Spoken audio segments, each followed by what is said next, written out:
Well, the announcement that Carson Beck will be Georgia's starting quarterback this season was really not a shocker, but heading into the scrimmage on Saturday, of course, that was not common knowledge to folks.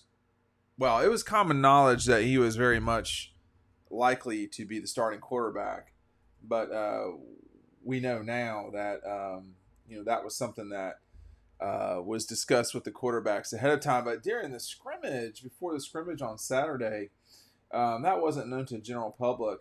But I think when you start talking about this weekend's scrimmage, it was not dissimilar from the folks that I talked to. It was not dissimilar to last week's scrimmage. So another scrimmage that was sort of back and forth. Folks did say that they felt that the offensive line performed better than a week ago.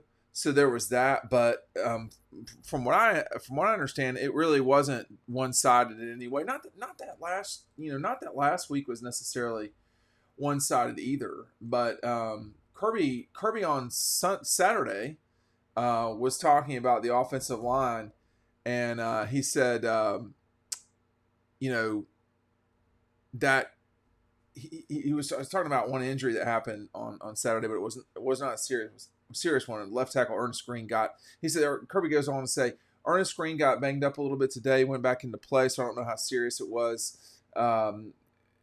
He went out right again, talking about he left the scrimmage just for a second or two, and he came back in. He said Kirby goes on to say Trush got dinged up on the same play. Trush went out and then came back in. Both those guys came back in and played. So I think we're okay, but I'll know more tomorrow. Blasky played today too, so he was good.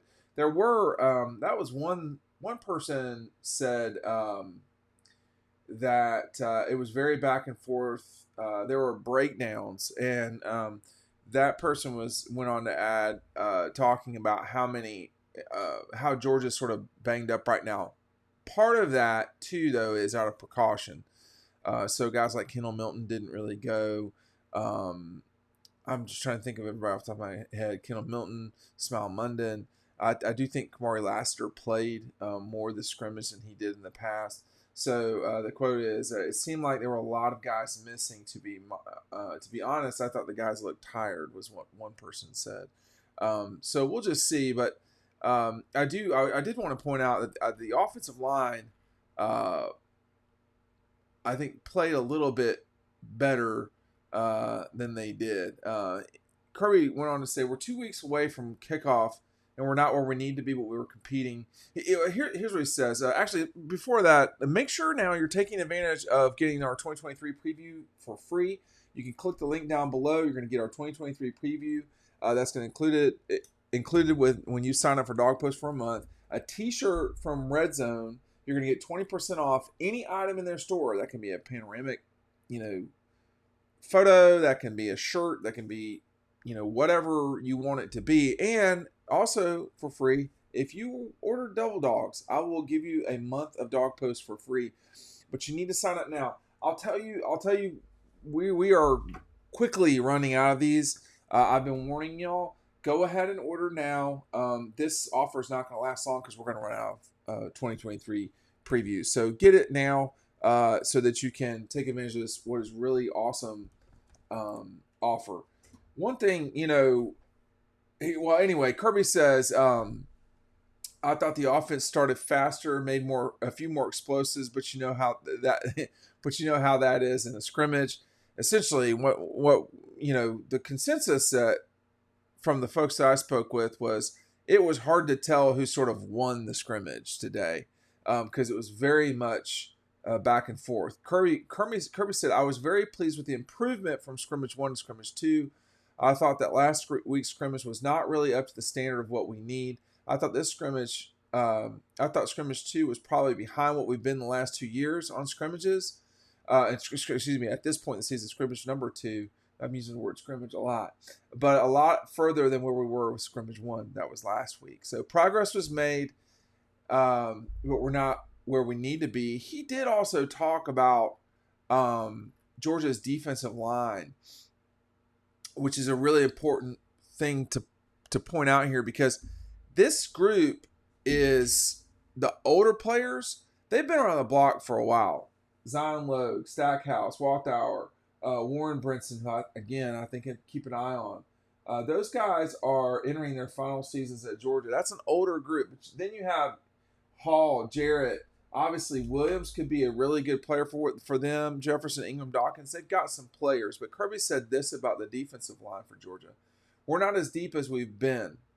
We don't have the depth that we probably have had. Maybe that's a luxury compared to other people. I don't know. I think we've got to get deeper at that position. And the only way to get deeper at that position, you can't get anybody at this point. There's nobody coming in on waivers. What we're trying to do is grow the younger players and get your older players to play at a higher level and even be able to play more snaps. With the same depth, without the same depth we had last year, we're going to have to be in better shape, and we've got to get the freshmen ready to play. He did say Kirby yesterday to his team that he was not happy with where they are in terms of being in shape. So you'll get an opportunity in these first two games to really ratchet up. They still have 2 weeks until they play. And then they have, 2 games and then 3 full weeks until they play an SEC team, which is South Carolina. And so that's a significant amount of time, not quite a month, before, you have to be ready for high-level SEC play. I don't, they've got 11 defensive linemen right now. I don't know if all 11 of those guys are people you can depend on. But, it doesn't take long for somebody to get hurt. We saw that at linebacker. I mean, Lightsy's playing with the ones sometimes, according to people who were at practice, or excuse me, scrimmage. So they're trying to build depth everywhere. But I think they're generally speaking okay, everywhere. But players who were not playing, Kendall Milton, guys like that, they were doing conditioning. So it was I want to emphasize one more time. It really was warm on Saturday in Georgia. I was in Atlanta, downtown. I was at Lakewood. And it was quite warm at the time that Georgia was scrimmaging. So I think that's important to keep in mind. So they still have some time to not wear themselves out, but get in condition.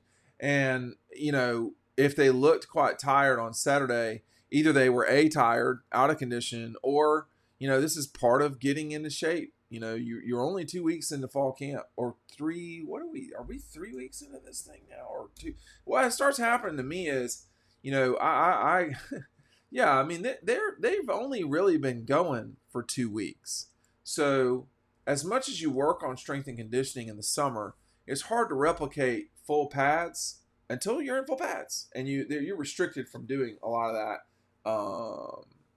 During particular times. Well, you can't do it in the summer. You can't. The guys cannot do. You can't do full pads until you can do full pads, and that's it. So, and the pads add. Of course, it does.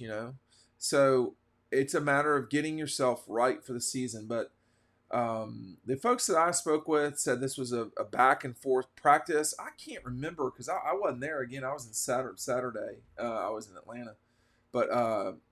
I don't know if Kirby said it was back and forth. I don't know if that's the best way to put it, but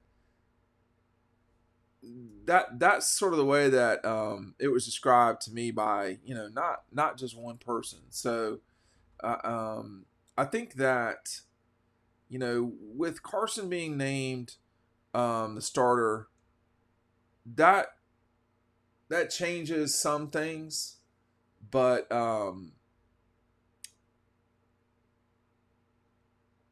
now this team is going from competing for jobs and spots to we basically know who's where. And now if you're going to make moves, you're going to have to do it during practices where there's someone in front of you on the depth chart or during games.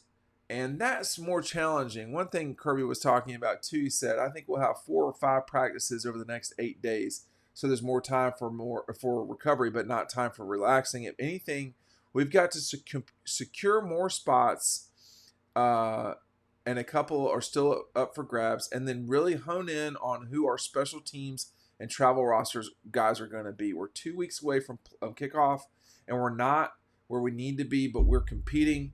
I want to see some improvement, but I did see some improvement from scrimmage 1 to scrimmage 2. So I think, this team, this program, they're going towards where they want to be, but they're not there yet.